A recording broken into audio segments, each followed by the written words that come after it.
Hello and welcome. आप देख रहे हैं ख्याल आपका और मैं हूं गुंजन मित्तल। आपका एक बार फिर से स्वागत है आपके अपने हेल्थ शो में। इस शो के जरिए हमारी कोशिश है आपको सेहत से जुड़ी हर जानकारी देने की। आपने कई बार नोटिस किया होगा कि कई लोगों को एक ही काम बार बार करने की आदत होती है। वो एक ही काम बार बार रिपीट करते हैं। कई बार ये आदत बीमारी का रूप ले लेती है, जिसे हम ओसीडी यानी कि ऑब्सेसिव कंपल्सिव डिसऑर्डर कहते हैं। आपको जानकर हैरानी होगी कि ओसीडी बहुत ही कॉमन बीमारी है। भारत में लगभग 4% आबादी ओसीडी से ग्रस्त है, जिसका मतलब है कि 25 में से एक व्यक्ति ओसीडी से पीड़ित है। लेकिन ये बीमारी है क्या और इसका कैसे पता लगता है? आज इन्हीं सवालों का जवाब देने के लिए हमारे साथ जुड़ी हैं फोर्टिस हेल्थ केयर की psychiatrist doctor Sambhavi Jaiman. Doctor Sambhavi, आपका बहुत बहुत स्वागत है हमारे शो में। Thank you Gunjan, thank you. Doctor, OCD आखिर क्या है, इसके बारे में हमें थोड़ा विस्तार से बताइए। ओके, सो ओसीडी एक साइकाट्रिक इलनेस है, एक मानसिक बीमारी है जो जैसे आपने बताया कि काफ़ी कॉमन है। ये बात अलग है कि लोग इसको पहचानते नहीं हैं या लोग इसको बारे में जानते नहीं हैं। बट ये जो बीमारी है, जैसे ऑब्सेसिव कंपल्सिव डिसऑर्डर, जैसे आपने कहा, इसके नाम में ही इसकी डेफिनेशन है बेसिकली। सो ये एक कॉमनली सीन बीमारी होती है जहाँ पे बहुत ऑब्सेसिवली मतलब रिपीटेडली एक थॉट, एक इमेज, एक आइडिया, एक चीज करने का इम्पल्स, इस तरह की चीज रिपीट होती है। इंसान को पता होता है कि ये जो चीज है ये थोड़ी सी इलॉजिकल है, इसका कोई मीनिंग नहीं है, मैं ओके। क्यों कर रहा हूँ, ये क्यों कर रही हूँ है, ये नहीं पता होता है। बट वो थॉट रिपीट होती रहती है ओके। और ये इनवॉलंटरी होती है, ऐसा नहीं होता है कि इनका कंट्रोल होता है इस पे। And that's why it's so anxiety provoking, मतलब बहुत ज्यादा घबराहट, एजिटेशन होना, चिड़चिड़ापन होना इसकी वजह से होता है। ओके। दूसरा एस्पेक्ट जो है इसका, कंपल्शन, कंपल्सिव डिसऑर्डर जो कहते हैं। कंपल्शन मतलब उस ऑब्सेसिव थॉट पे एक्ट करना, बेसिकली एक्शन जो होता है उस थॉट पे, उसको कंपल्शन कहते हैं। तो मान लीजिए कि किसी को ये थॉट आती है, बहुत सारे तरह के ऑब्सेसिव कंपल्सिव डिसऑर्डर्स हो सकते हैं। एक बहुत कॉमनली जो देखा जाता है वो होता है वॉशिंग। उसमें क्या होता है कि पेशेंट को लगता है या इंसान को लगता है कि उनके हाथ गंदे हो गए हैं, चाहे वो गंदे हुए हों चाहे ना हुए हों, बट उन्हें ये थॉट रिपीटेडली आती है कि मेरे हाथ गंदे हैं, और वो बार बार वॉश करते हैं। यही नहीं कि वॉश करते हैं, जो ड्यूरेशन होती है, जो टाइम होता है जो वो लेते हैं हैंड्स वॉश करने के लिए, वो भी ज्यादा होता है। ओके। अमाउंट ऑफ सोप जो यूज करते हैं वो भी ज्यादा होता है। सो बेसिकली इसमें दो कंपोनेंट्स होते हैं, एक ऑब्सेसिव थॉट होती है या एक्शन होता है या इम्पल्स होती है। किसी किसी में इस तरह का ऑब्सेशन होता है कि रिपीट करना, एक ही वर्ड बार बार बोलना।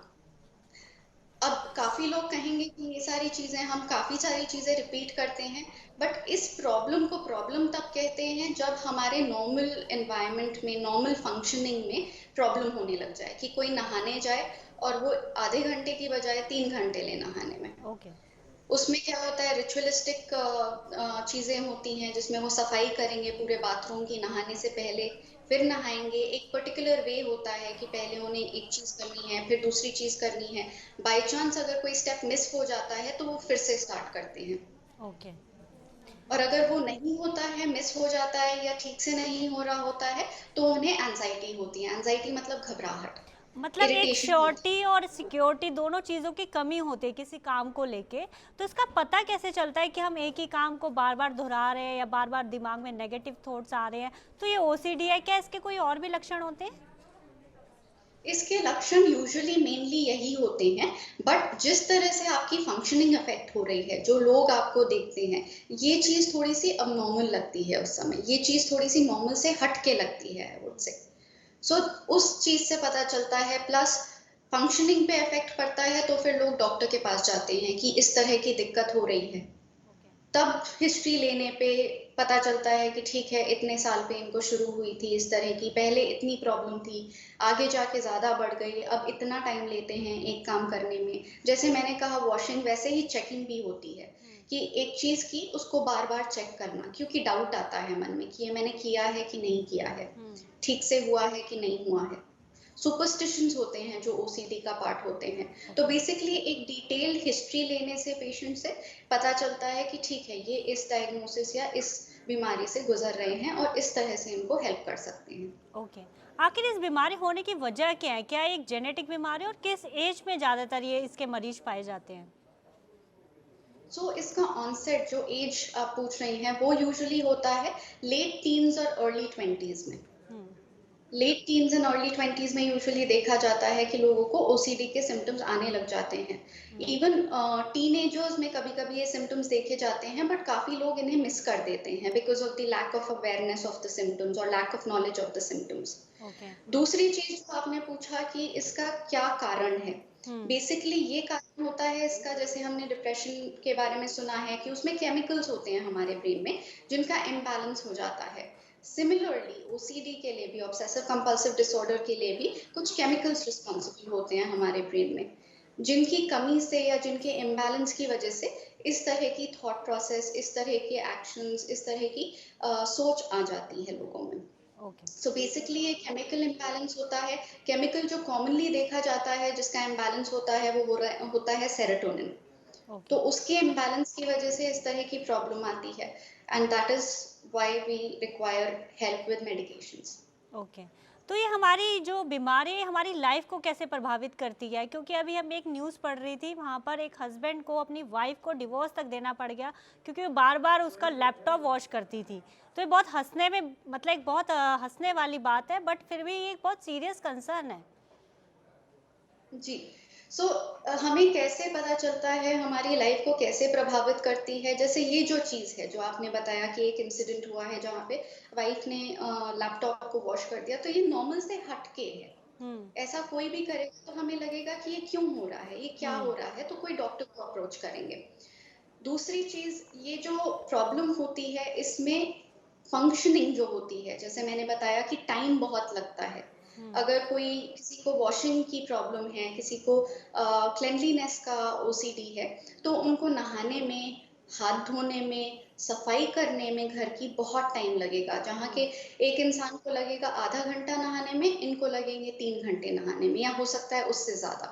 ओके, तो फंक्शनिंग अफेक्ट हो जाती है। वो उठेंगे सुबह ऑफिस जाने के लिए, आधे घंटे के टाइम में 3 घंटे लगेंगे, वो लेट होंगे ऑफिस के लिए, वहां पे प्रॉब्लम होगी। घर पे लोग होंगे जो जिनको प्रॉब्लम होगी बिकॉज बाथरूम वो 3 घंटे के लिए ऑक्यूपाइड है। तो जी। इस तरह से उनकी फंक्शनिंग, सबकी उनकी लाइफ लाइफ सफ़र पे। क हाँ, इफ़ेक्ट करेगी बेसिकली। तो इसको पता लगाने के लिए कोई टेस्ट किया जाता है या सिर्फ़ ऐसे ही किसी जो बीमार शख़्स है उसकी जो हरकतें देखकर ही अंदाज़ा लगाया जाता है कि वो बीमार है इस बीमारी से? तो 2-3 चीज़ें होती हैं। पहली, जैसे घर पे जो लोग रहते हैं उनके साथ ऑब्वियसली उनको कुछ बिहेवियरल चेंजेस दिखाई देंगे। ओके, उनको दिखाई देगा कि एक काम में ज़्यादा टाइम लग रहा है या एक काम बार-बार हो रहा है, जो कि वो नॉर्मल नहीं समझेंगे या वो सोचेंगे कि ये कुछ प्रॉब्लम हो रही है। हुँ, दूसरी चीज़ ये होती है उनकी functioning in terms of professional life में दिक्कत होती है। अगर प्रोफेशनल लाइफ नहीं भी है इन द सेंस कि कोई स्टूडेंट है, उसको अपने एकेडमिक लाइफ में डिफरेंस दिखता है या डिक्लाइन होता है, तो हुँ, उस चीज़ से पता चलता है। ओके, तीसरी चीज़, जब फैमिली किसी को लेके आती है या किसी इंसान को लगता है कि मुझे ये ठीक नहीं लग रहा है, मुझे इसके बारे में बात करनी है, तो जब वो विस्तार से हिस्ट्री देते हैं, जो वो विस्तार से बताते हैं कि कब से ऐसा शुरू हुआ, कैसे-कैसे हुआ, कितना बढ़ा है, तो फिर हमें पता लगता है just by taking history, bye knowing the symptoms कि ये प्रॉब्लम है।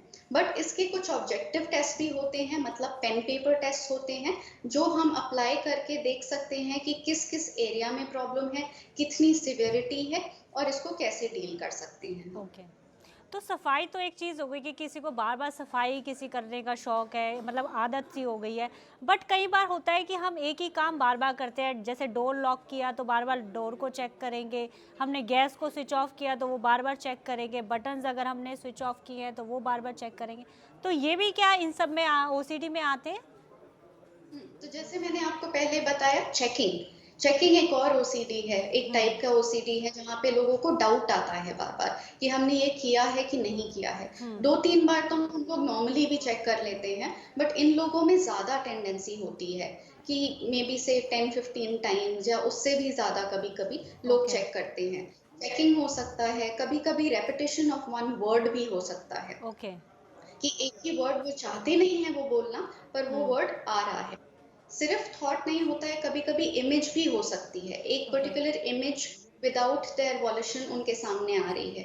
कोई हम्म। गंदी इमेज हो सकती है, कोई अजीब सी इमेज हो सकती है, कोई अच्छी इमेज भी हो सकती है, बट वो repetitively without the person wanting कि वो इमेज आए, वो इमेज हम्म। उनके सामने आ रही है। ओके, तो तो वो इसमें थॉट हो नेगेटिव, सकता हाँ, नेगेटिव विचार्स और नेगेटिव थॉट्स कैसे आते हैं इसमें जो? इस तरह के थॉट आ सकते हैं कि आप किसी को हर्ट कर देंगे, आप कहीं वॉक कर रहे हैं, आपने किसी को मार दिया, इस तरह के थॉट आ सकते हैं।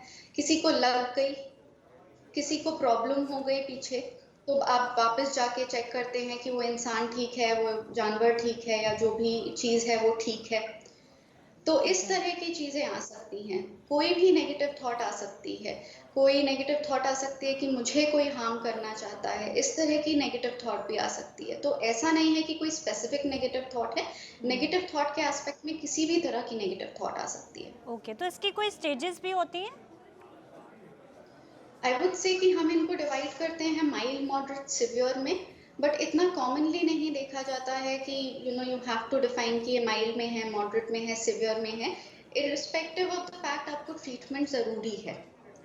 बस ये होता है कि मोडालिटी फिर चेंज हो जाती है कि ठीक है, माइल्ड है तो सिर्फ एक मोडालिटी से ट्रीट कर सकते हैं, सिवियर है तो ज़्यादा मोडालिटी लगती हैं, जैसे मेडिसिन भी चाहिए, थेरेपी भी चाहिए, तो ये प्रॉब्लम होती है। Okay. But otherwise mild, moderate, severe is something जो जिसमें डिवाइड कर सकते हैं। इतना कॉमनली हम लोग नहीं बोलते हैं कि इनको माइल्ड है, मॉडरेट है, सिवियर है। बस ओसीडी है, किस टाइप का है ये हम कहते हैं। ओके, ओसीडी का इलाज कैसे किया जाता है? क्या कोई थेरेपी से इसका इलाज होता है या फिर दवाइयों से इसका इलाज किया जाता है?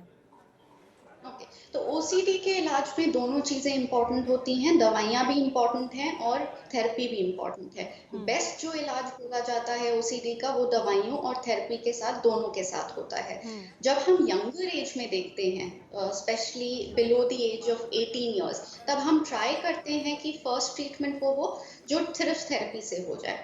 हम्म। अगर थेरेपी से नहीं डिफरेंस आ रहा होता है, या फिर थोड़ा सा ज्यादा प्रॉब्लम हो रही होती है, फंक्शनिंग में बहुत ज्यादा दिक्कत आ रही होती है, तो फिर हम मेडिसिन कंसिडर करते हैं। तो ओके। इलाज दोनों चीजें से होता है। हर इंसान का इलाज डिफरेंट होगा, ये नहीं कि हर इंसान को मेडिसिन और थेरेपी दोनों चाहिए होंगी। हम्म। किसी को हो सकता है सिर्फ थेरेपी से इम्प्रूवमेंट हो जाए, किसी को हो सकता है सिर्फ मेडिसिन देने से इम्प्रूवमेंट हो जाए, उनके पास इतना टाइम ना हो कि वो थेरेपी ले पाए। बट जो बेस्ट इलाज माना जाता है, वो माना जाता है दोनों थेरेपी और मेडिसिन से। ओके। इसके बाद कभी कभी ऐसा भी होता है कि हम दवाइयाँ लेने के बाद, थेरेपी लेने के बाद भी उतना इम्प्रूवमेंट नहीं परसीव हम्म। करते हैं, तो कुछ और मोडालिटीज होती हैं। जैसे एक मोडालिटी होती है repetitive transcranial magnetic stimulation, RTMS करके उसे बोलते हैं। तो उस तरह की हायर मोडालिटीज भी होती हैं, बट फर्स्ट जो हम ट्राई करते हैं वो साइकोथेरेपी है और मेडिसिन है। अगर इनमें से उतना इम्प्रूवमेंट नहीं होता है, फिर हम दूसरी चीजों के बारे में सोचते हैं। ओके, तो इसके इलाज में अमूमन कितना टाइम लग जाता है? It's patient to patient differ करता है, और कितने समय में इसका इलाज चलता है, और क्या एक बार ये बीमारी ठीक होने के बाद दोबारा हो सकती है? तो इसका इलाज कितने टाइम तक चलेगा ये कहना बहुत मुश्किल होता है। बट जब किसी को, अगर मान लीजिए अर्ली स्टेज में हमने डायग्नोज किया है, अर्ली स्टेज में वो आ गए हम्म। हैं, कि शुरू ही हुई है प्रॉब्लम और वो हमारे पास आ गए हैं, तो मेडिकेशन का ड्यूरेशन या थेरेपी का ड्यूरेशन या दोनों चीज़ों का ड्यूरेशन थोड़ा कम होता है। ओके। बट ये कहना बहुत मुश्किल है कि ऐसा कोई फिक्स नहीं है कि मतलब 6 महीने या 8 महीने या 10 महीने या 1 साल। डिपेंडिंग ऑन वो कैसे रिस्पॉन्ड कर रहे हैं मेडिसिन को, कैसे रिस्पॉन्ड कर रहे हैं थेरेपी को, हम लोग प्रोसेस को आगे बढ़ाते हैं या डिक्लाइन करते हैं या फिर स्टॉप करते हैं। ओके। और ऐसी चीज भी है कि अगर किसी को इम्प्रूवमेंट हुआ, हम्म। इतना इम्प्रूवमेंट हुआ कि उनकी मेडिसिन और थेरेपी स्टॉप हो गई, चांसेस होते हैं कि वो वापस प्रॉब्लम आ जाए। हम्म। ऐसा नहीं है कि एक बार ट्रीटमेंट हो गया है तो वो प्रॉब्लम वापस नहीं आ सकती है। प्रॉब्लम आ सकती है, बट हम लोग यूजुअली वार्निंग साइंस बताते हैं कि ये चीजें हो रही हैं, कुछ भी डिस्टर्बेंस हो रही है स्लीप में, ज्यादा एंजाइटी लग रही है, थॉट्स थोड़ी सी इंक्रीज हो रही हैं, तो तुरंत आप वापस आइए। ओके, पिछले 2 साल से डॉक्टर हम अपने बच्चों को ये सिखा रहे हैं कि बार बार हाथ धोएं, हैंड वॉश करें। कहीं ये आदत जो है वो ओसीडी में तब्दील तो नहीं हो जाएगी? जो हमारा डर है कोरोना को लेके, तो जो ये डर है वो हमें ओसीडी में तो नहीं, हम इस बीमारी में तो नहीं बदल देगा? मैं ये कहूँगी कि ओसीडी जेन्युइनली बढ़ा है during this corona virus pandemic, but ये नहीं कहूँगी कि उसकी वजह से ओसीडी हो जाएगा। अगर किसी को चांसेस हैं, जैसे आपने पहले पूछा था कि जेनेटिक्स क्या रिस्पॉन्सिबल होते हैं, हेरिडिटरी होता है। अगर एक इंसान को है, अगर फैमिली में किसी को है, तो चांसेस होते हैं कि उनकी फैमिली में किसी और को भी इस तरह की प्रॉब्लम हो। तो अगर वैसा कोई रिस्क फैक्टर है तो चांसेस हैं कि इस बिहेवियर की वजह से उनका ओसीडी बढ़ जाए, बट ओके। ऐसा नहीं है कि इसकी वजह से ओसीडी हो जाएगा। Okay, thank you so much doctor Sambhavi, अपना कीमती समय हमारे लिए निकालने के लिए और ओसीडी पर इतना क्लियर हमें जो है पिक्चर देने के लिए। Thank you so much. Thank you Gunjan, thank you for having me, thank you. तो जैसा कि डॉक्टर ने बताया कि इसके लक्षणों पर ध्यान देना बहुत ज़रूरी है। अगर कोई आदमी एक ही काम बार बार करता है, बहुत लंबे समय तक करता है, या उसको हमेशा बुरे विचार या ख्याल आते हैं, तो प्लीज़ अपने डॉक्टर से ज़रूर संपर्क करें। अगर आपके मन में भी हेल्थ से जुड़ा कोई भी सवाल है तो प्लीज़ हमें कमेंट बॉक्स में लिखकर ज़रूर बताएं। हम पूरी कोशिश करेंगे अपने डॉक्टर से आपकी परेशानी का हल जानने की। आज के लिए बस इतना ही। अब हमें दीजिए इजाज़त। हम कल फिर हाजिर होंगे एक नए विषय के साथ, एक नए गेस्ट के साथ। तब तक आप स्वस्थ रहिए और अपना और अपनों का ध्यान रखिए। चलते चलते हम आपको बताना चाहते हैं TV9 डिजिटल के न्यू इनिशिएटिव TV9 वैन के बारे में। आखिर क्या है इनिशिएटिव, आइए देखते हैं इस वीडियो में। Today, doctors are busier than ever providing care and advice to patients. And the reality is that an average patient now spends much more time in the waiting room than in the doctor's chamber. With such a captive audience, it's time to put their wait time to good use. Introducing TV9 Waiting Area Network that provides premium patient engagement experience through engaging and informative videos. These videos are created keeping in mind an Indian patient seeking medical attention. TV9 Waiting Area Network provides a perfect platform for educating the patients on everything a doctor's practice has to offer while elevating the doctor's brand at the same time. As a doctor, all you need is to have Wi-Fi at your clinic and we'll take care of the rest. We provide you with a TV, a media player, your clinic profile, and a playlist customized as per your practice. Combine all this with the regular news updates from TV9